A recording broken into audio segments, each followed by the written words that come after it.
রাজধানী ঢাকা ইট পাথর আর কংক্রিটের শহর। মাথা তুলে দাঁড়িয়ে থাকা দালান কোঠার ভিড়ে কাঠের জায়গায় লোহার দাপট। কিন্তু এমন আধুনিক শহরেও টিকে আছে বাঁশ, যাকে একসময় বলা হতো গরিবের কাঠ।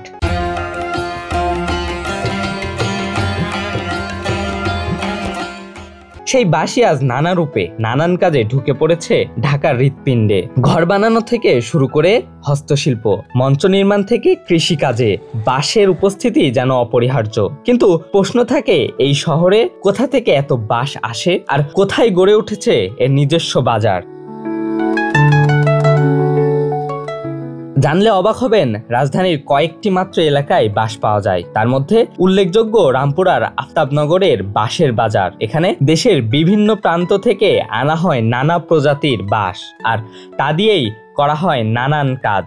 বাঁশ তো সব বাঁশ বলতে বাঁশেই, কবরের কাজে, বিয়ার অনুষ্ঠানের কাজে, বিল্ডিং কনস্ট্রাকশনের কাজে, যাবতীয় কাজে বাঁশ এখান থেকে সরবরাহ করা হয়।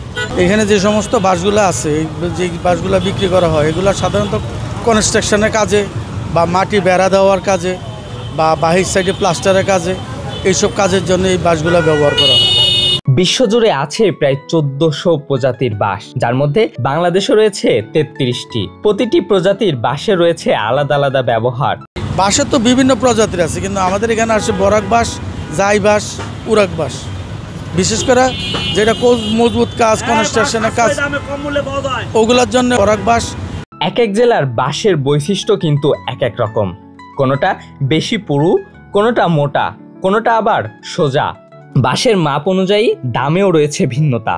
পদের বাঁশে পাওয়া যায় বরাক বাঁশ পাওয়া যায় সবচেয়ে বেশি, মধুপুরের বাঁশ, রংপুরের বাঁশ, জামালপুরের বাঁশ, টাঙ্গাইলের বাঁশ। এগুলি আমরা পাইকারি হিসাবে সেল করি খুব সাশ্রয় মূল্যে। আমাদের অল্প লাভ, বেশি সেল। ঠিক আছে, আমাদের মালের কোয়ালিটি, গুণগত মান অত্যন্ত ভালো। কাগজ তৈরি, সুতা তৈরি থেকে শুরু করে দৈনন্দিন জীবনের অনেক কিছুতেই ব্যবহৃত হয় বাঁশ। এইগুলা বিশেষ করে মজবুত, ওয়াল থিকনেসটা ভালো, এটা হলো টাঙ্গাইলের বাঁশ।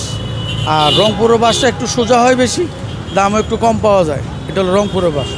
আর বাংলাদেশের প্রত্যন্ত সব অঞ্চলে বাঁশ হয়, কিন্তু বাণিজ্যিকভাবে টাঙ্গাইল আর হলো রংপুরের থেকে বাঁশটা আসে বেশি। সবচেয়ে ভালো বাঁশ টাঙ্গাইল মধুপুরের। ভালোর কারণ বাঁশটা লম্বা বেশি, মোটা বেশি, পুরুত্ব বেশি।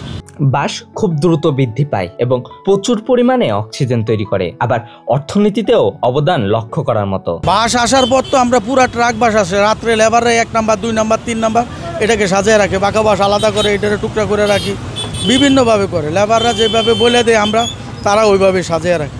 সায়েদ শেখ, বাংলা নিউজ 24, ঢাকা।